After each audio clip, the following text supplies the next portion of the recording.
Hello everyone. So in this tutorial we'll be learning how to track machine learning experiments using ML Flow. I already explained why tracking machine learning models is important on my Instagram page. So I'll mention the link in the description, so you can just click that link, go to my Instagram page and find the latest post which is related to why tracking is important. So you can learn the theoretical part there. And so uh, so we'll be using MLflow tool to track these machine learning experiments today.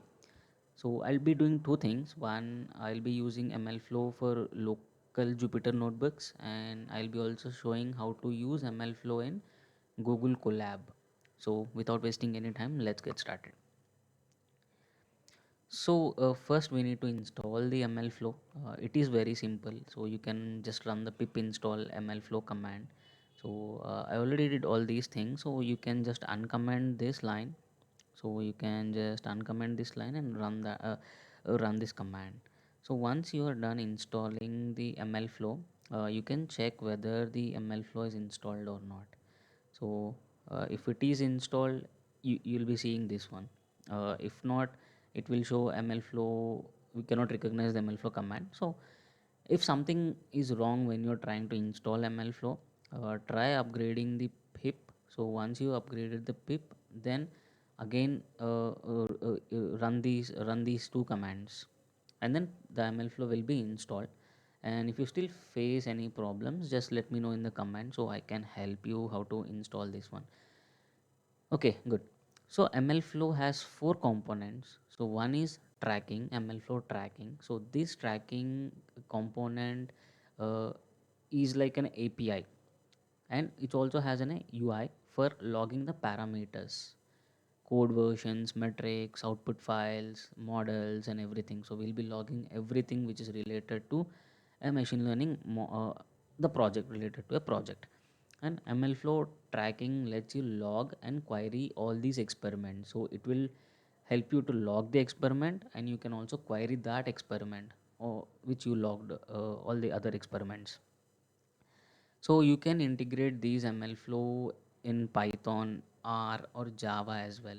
So these three languages have the API access, and we also have the REST API access to query the um parameters, or just log the parameters and everything. So you can find the more information from this link, which is the official documentation of the MLflow.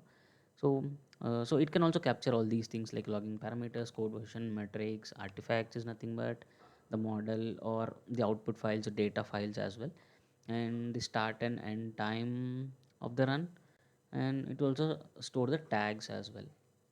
So this is one component of MLflow. So in this video, like, we'll be completely concentrating on the MLflow tracking itself. So in the next video, I'll show how to do the other things like MLflow projects, MLflow models, and MLflow registry. So I'll not explain these three things in detail.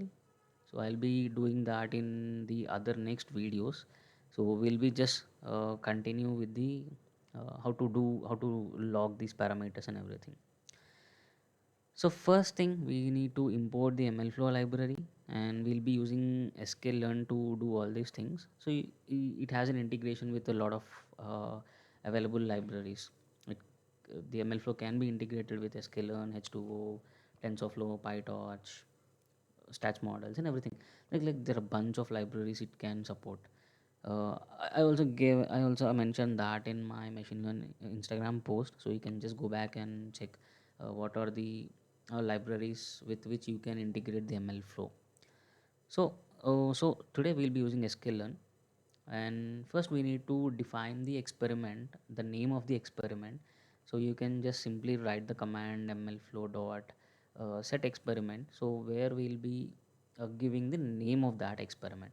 So you can give any name, so I just gave the learn ml hyphen demo. So once you run this one, so if the name of if you already created an experiment with the same name, it will show an it already exists, so there is nothing related to the same name, so it will be creating the new experiment. So once that is done, so we'll be importing all the important libraries which we need to run this experiment. So we need pandas to load all the files, numpy to do some operations, and we'll be using sklearn completely for metrics, model selection, and model as well. So we'll be just importing all these libraries. So once we are done with that, so we'll be creating a small function to calculate all the metric values. So we have three metrics here: root mean square error, mean average error, and R2.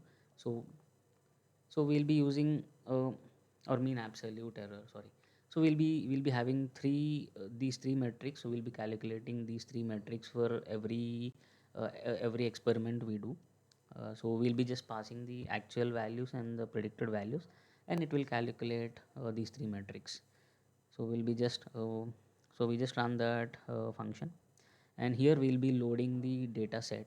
So we'll be using wine quality, red wine quality data set. So I'll be also giving the data set on my GitHub. If you want, you can also download from the different websites. So once you load that data file, the CSV file into a data variable, so all the data in that file are separated by a semicolon. So that is the reason why we gave delimiter a semicolon here. So once that is done, you loaded the data. So just visualize the data. So we have a lot of variables, and here we'll be predicting the quality of that wine. It ranges from 1 to 5, I think. So we'll be predicting the quality of that. Given all these features, we'll be predicting the quality of that wine. So we are not doing any data pre-processing or anything, any data pre-processing operations or any feature engineering operations. So in this tutorial, like, we are just focusing on how to log all these parameters and how we can visualize them. So I'm not doing anything. So we just loaded the data. So here we'll be training the model. So this is like very simple code. You can just easily understand what I just wrote. So here we have trained a split, which is from sklearn itself. So we pass the data. It will be um splitted. It will split the data set into train and test. It is like 70 and 30 mostly. So it will cut the data set into 70% into the training data set and 30% into the test data set. So and then finally we'll be removing the quality feature from the training features. So we'll be keeping that into the test. So that is done. And so here we just removed the quality feature from the train data set of x and y. And and finally we start the MLflow, the experiment. So once we want to log everything, so we just open the MLflow experiment. So we start the MLflow experiment. So MLflow dot start run, so it will start the experiment and try to capture everything we pass to it. So here we create the model. So we are using elastic net here, and we are passing the parameters alpha and the L1 ratio.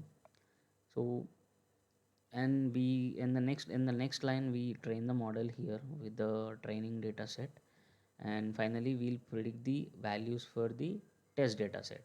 So this predict function will predict the values for the given test data set. So we store all these values into the predicted qualities, and then next we will be finding the RMSE score and mean absolute error and R2, the metrics. We'll calculate the metrics. So we already wrote the function there. So we'll be passing the actual values and the predicted values. It will calculate all the RMSE, MAE in R2 for every experiment we do. So this is normal. This is what we do. This is what we usually do for in every machine learning experiment. So what is special using MLflow? So what's special is, like, we can log all these parameters, metrics, and we can also save the model after every run. So how to do that one? So we imported the MLflow, and whenever you want to log the parameter, so you can use log param function. So MLflow.log param. So you'll be giving some name to that, and the value goes here. So in the next parameter, like a L1 ratio. So we'll be doing the same. So this is for logging the parameters. But whenever you want to log the metric, so we'll be using log metric function. So these will log all the metric values. So we have three metrics, so RMSE, R2 and MAE. So we'll be logging all these three metrics. And finally we will be saving the model. So MLflow has a function which supports sklearn, which support to save the sklearn model. So we'll be using that one. So we'll be passing the model here, model object, and then we'll be giving some name to that one. So model. So finally we created a model, we trained it, we predicted on the test data set, and we calculated the evaluation metrics, and we logged all the parameters, metrics, and we finally saved the model as well. So what this is what a simple program where we just run a simple program to find the quality of the given features. So and we now train the model with the given parameters. Like we have two parameters, alpha and L1 ratio. So we'll be passing these two values for the above function. So let's run it. So it is done, and we got the RMSC, MAE, and R2 values. So we want to run this with multiple runs with multiple parameters. So we'll be just running with some random parameters to see how good it is performing with the given data set. So we ran all the experiments. So it is a little bit difficult here to compare the experiments and find the best model. So so this ML flow also provided an a UI dashboard to just look at, just log. It will be showing what are the experiments we ran, and what are the logged parameters or metrics, and everything, and we can also compare multiple experiments. So let me show you how to do that one. So I'm running this in my local Jupyter notebooks. So here is what my this is what the Jupyter notebook file, and this is where the it will store all the machine learning experiments, the runs. So we ran this experiment 5 times. So 1, 2, 3, 4 and 5. So we have 5 runs here. So you can just go to that, and it will be storing everything, the artifacts, the model, the metrics, the parameters, the tags, and the configuration files. So you can go to the artifacts and the model. So you'll be having the model pickle file here, which is a saved model. So in this way, it will be saving all these models after every run. So we just ran it for 5 times. So we got all these 5 different runs which saved everything. So now we want to visualize the dashboard. So let's just open the terminal here. So you need to run this command from the folder where you have all these files. So I'll just run the command mlflow ui, and it will give a link where you can access the dashboard. So once you got the link, just open that one, and you'll be seeing all the complete dashboard here. So this is what our experiment name. So learnml.demo. So go to your experiment. You can see everything here. What is the file name, from which source, what is the model here, and all the parameters here. So when you want to just compare all these experiments, just select all these and just click compare. So you can see all these comparisons here. Like you can see the alpha value L1 ratio and MAE, R2 and RMSE at one place. So but if you want to visualize that in a plot, so you can also visualize that here. So we have an alpha in the x-axis and MAE and the y-axis. So I mean you can change if you want to go with the L1 ratio, or if you want just go with the parameter or anything. So it gives a simple view. Like this is a better way how you can understand like which model is working best. So if you just go with the this alpha value, so we got an MAE score of 0.58. If you go with zero point 0.4 alpha value, you'll be getting an MAE score around 0.515 or something. So which is lowest. So we can say from this experiment, like we are not 100% confident, but we can say, okay, the alpha value of 0.4 gives the lowest score, and alpha value with 0.5 gives the highest score. So in this way you can easily say, okay, these are the parameters which is giving the lowest um, metric value. And whenever you want to do hyperparameter tuning, so you can use the values around this thing. So you can easily find the best model uh, with given, you can find the best model in the less time. And you can also find the contour plots, like you can just see, you have all the things, like you have L1 ratio here, alpha here, and the z axis will be MAE, or you can change anything. So you can see how these values are in the 3D plot. Like you can, we just gone with scatter plot, where you can only where you can only visualize only one metric, only one parameter. So here you can visualize multiple parameters, and you can see like how good a model is with the MAE value. So you can say like zero point 0.1, and the L1 ratio 0.1 gives you the lowest score, or this one as well, 0.1 and 0.1, so which gives the lowest score of the MAE value. So you can say that easily by just looking all these plots, and this gives a very intuitive uh, visualization of which parameters are good. So this is alpha value, and this is L1 ratio, and this is MAE. So you can see, okay, when you give 0.5 0.5, you'll be getting an MAE value here. And if you have let's say this is the lowest, so we have alpha of 0.4, and L1 ratio is 0.1, so we got lowest MAE value here, 0.514. So this is also a good way to visualize and compare multiple experiments. So this ML flow will really help us to track all these things, and it helps to compare and find the best model. So not only for an individual, but if you are working in a team, you can create this ML flow as a one centralized server, and you can log every experiment run by each team member into that server. So everyone can access that one. Everyone can see what are the experiments each team member is running, and uh, how good is that one. You can also compare all the team member experiments, and you can get the best model.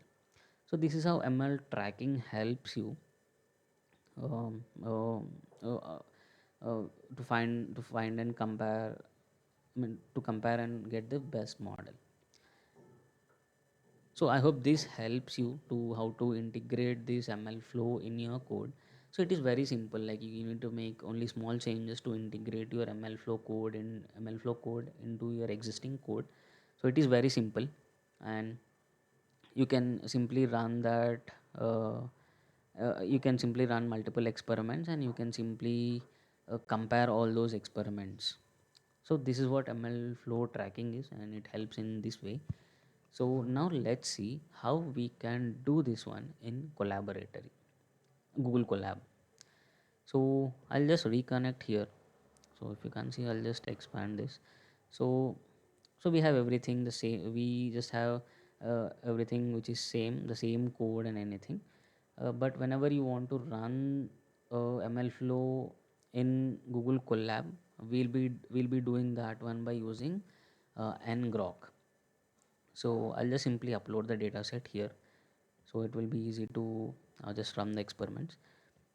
So here I'll be installing the ML flow and ngrok, so which helps me to integrate ML flow in the Google Colab.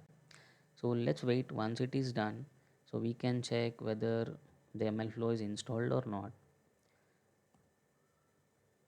So if ML flow is installed, we'll get the same thing which we had seen before.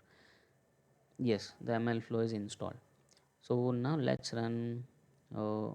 Let's just run the complete code, and we run all these experiments, and that is good. We run all the experiments, we ran all the five, we got all the five experiments. So if you want, you can check, you can just refresh that and you can find ml runs here. So just go with the experiment, this one. So you'll be having all the five different runs you did. So that is great. Now we want to visualize, we want to get the UI actually. So if you want to get the UI, this is the code snippet where you can use. So you will be running ngrok, and will be just run we'll be terminating all the open tunnels first, and then we can also use auth token if you want, but it is optional. So here we'll be open an https tunnel on port number 5000 for the local host of this Google Colab. So we'll be just tunneling that the local host 5000 port to the https tunnel. So using ngrok, so we will get so we can access that UI using the external link, where we'll be just porting the local host to the external link. So just run that one. So it will be giving an external URL where you can access the uh, you'll be getting that error, that if you get this error, what you can do is just go ml flow and UI.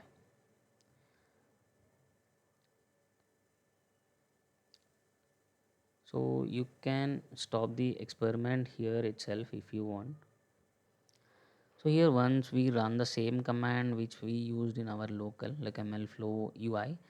So once that is done, you can just click the external link and it will load the dashboard of the ml flow. So it will take some time to load the dashboard, and done. So we got the dashboard, and here also we can go to the same experiment, learn ml demo, and we'll be finding all these runs which we ran. So you can just do the same thing. um, you can just visualize the scatter plots, parallel coordinate plot, contour plots, and everything you can do this, everything you can do what you did in the local. So yeah, I know this is a long video, but I'm really sorry, like doing long videos because I'm very slow at explaining things. So that is the reason why our videos will be a bit long. And yeah, that's it for today's video. So we in the next videos we'll be doing MLflow project, MLflow models, and MLflow repositories. So this is what we'll be doing in the next tutorials. And yeah, and thank you so much for watching this video. Until then, goodbye.